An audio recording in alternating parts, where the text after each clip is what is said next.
മണ്ഡലം നിലനിർത്താൻ LDF-ഉം തിരിച്ചുപിടിക്കാൻ UDF-ഉം പോരാടുമ്പോൾ മലയോര മണ്ഡലമായ ഇടുക്കിയിൽ തീപാറും പ്രചരണം. കേന്ദ്ര സർക്കാരിന്റെ നേട്ടങ്ങൾ മുൻനിർത്തി BDJ സ്ഥാനാർത്ഥിയും മണ്ഡലത്തിൽ സജീവമാണ്. ഇടുക്കിയെ മിടുക്കിയാക്കുമെന്ന വാഗ്ദാനങ്ങളാണെങ്കിലും കർഷക ആത്മഹത്യയും കാർഷിക പ്രശ്നങ്ങളുമാണ് മുഖ്യ പ്രചരണ വിഷയം. വെള്ളപ്പൊക്ക പുനർനിർമ്മാണവും ചൂടേറിയ ചർച്ചയാണ്. ആദ്യ സ്ഥാനാർത്ഥിത്വം പ്രഖ്യാപിക്കപ്പെട്ട LDF-ന്റെ ജോയ്സ് ജോർജ് രണ്ടാംഘട്ട പ്രചരണം പൂർത്തിയാക്കി.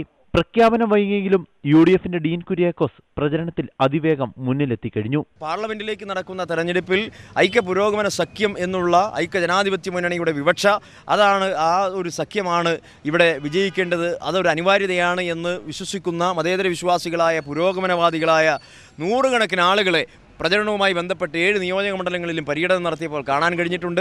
കഴിഞ്ഞ 5 വർഷം മണ്ഡലത്തിൽ ചെയ്ത വികസന പ്രവർത്തനങ്ങൾ അക്കമിട്ട് നിരത്തിയാണ് ജോയ്സ് ജോർജിന്റെ പ്രചരണം.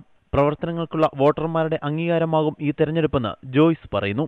ഇടുക്കിയിലെ ജനങ്ങൾക്ക് നല്ല ബോധ്യമുണ്ട്. ഇടുക്കി പാർലമെന്റ് നിയോജക മണ്ഡലത്തിലെ ആവർത്തിക്കുന്ന ഒരു വിജയമുണ്ടാകണമെന്ന്. ആ ആവർത്തിക്കുന്ന വിജയത്തിനായി ഇടുക്കിയിലെ ജനങ്ങളാകെ ഒരുങ്ങിയിട്ടുണ്ട്. നരേന്ദ്രമോദിയുടെ വ്യക്തിപ്രവാഹം കേന്ദ്രത്തിന്റെ നേട്ടങ്ങളും എടുത്തു പറഞ്ഞാണ് BDJ സ്ഥാനാർത്ഥി ബിജു കൃഷ്ണന്റെ പ്രചരണം. മലയോര മേഖലകളിൽ ആദ്യഘട്ട പ്രചരണം ബിജു കൃഷ്ണൻ പൂർത്തിയാക്കി കഴിഞ്ഞു. ഇന്ത്യയുടെ സമഗ്ര വികസനത്തിനും സുസ്ഥിര വികസനത്തിനും നരേന്ദ്രമോദി ഗവൺമെൻറ് തന്നെ അധികാരത്തിൽ വരണമെന്ന് ഈ ഭാരതത്തിലെയും അതുപോലെ തന്നെ അതിൻ്റെ ഭാഗമായിട്ടുള്ള ഇടുക്കി പാർലമെൻറ്റിലെയും സമസ്ത മേഖലയിലെയും ജനങ്ങൾ ചിന്തിക്കുന്ന ദിശാബോധമുള്ള ജനങ്ങൾ ആഗ്രഹിക്കുകയാണ്.